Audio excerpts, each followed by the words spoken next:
Did the participants feel any differences between performing without the makeup, prosthesis or costume and performing with makeup, prosthesis or costume? Felt a little difference, but not anything significant. I think before seeing it, just feeling it on there was a bit of a difference, but actually seeing it I was like, right, that's what I look like. I can place that now. Yeah, I guess, yeah. Oh, for me, I definitely felt like it made a difference for me, because the blood on the face, like, it just gave you more of a realistic. Yeah. Felt like it for me, it just like enhanced the character a bit. Like, obviously I had the stereotypical bloodlines down there, and it kind of just made me feel a bit more like the character, but wasn't like a huge... Not hugely. Yeah. Not like stepping actually into the shoes of the character, Yeah. but Yeah. it aided. A little. Transfer. The Yeah. first time round definitely was better. Yeah, the third time round definitely I felt like it Yeah. was more in character than I was. Yeah. Did you guys as participants feel any differences between performing with makeup, prosthesis or costume but without using the preparation technique with the mirror, as opposed to performing with makeup or prosthesis or costume after using the mirror technique? Yeah. Yeah, it felt different after using the mirror, but not before. Without...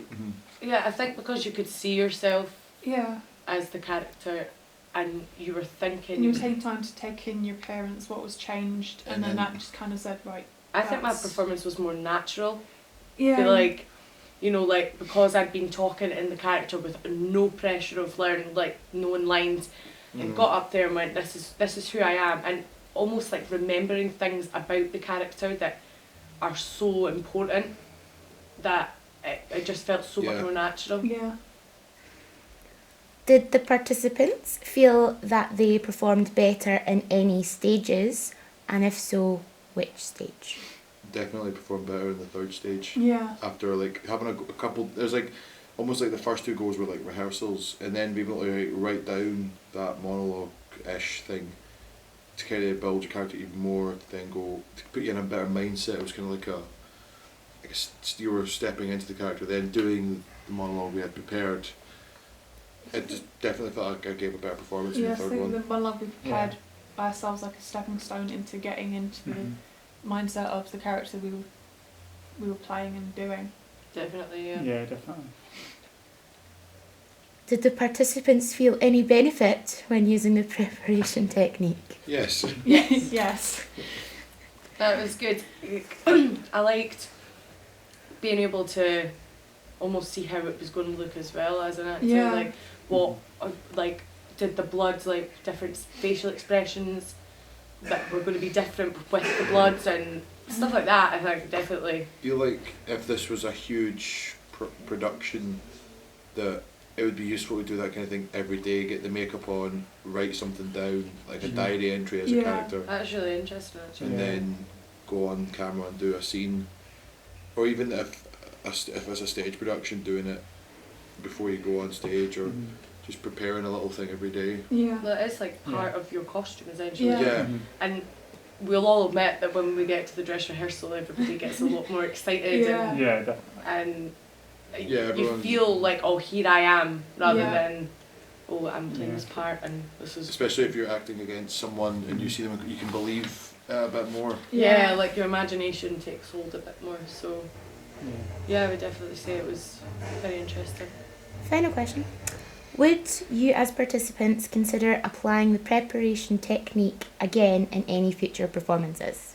I think it's definitely Something to consider, something to actually. consider. Yeah.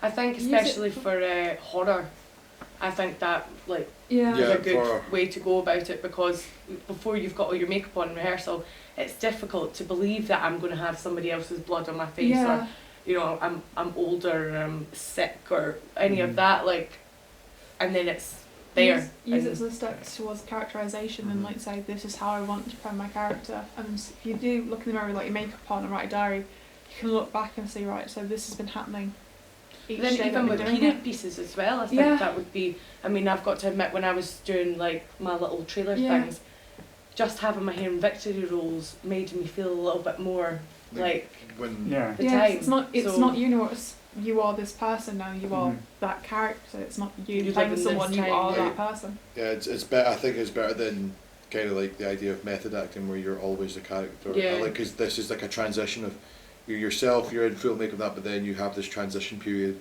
that you can easily walk out of, so you're not. It's not a dangerous Yeah, and thing. Definitely. You can be yourself off camera and off set. Yeah. Yeah, that's really good though. Definitely, I think you could apply it to lots of different You could, genres. yeah, But for horror, I think it was very effective. definitely. Definitely, yeah.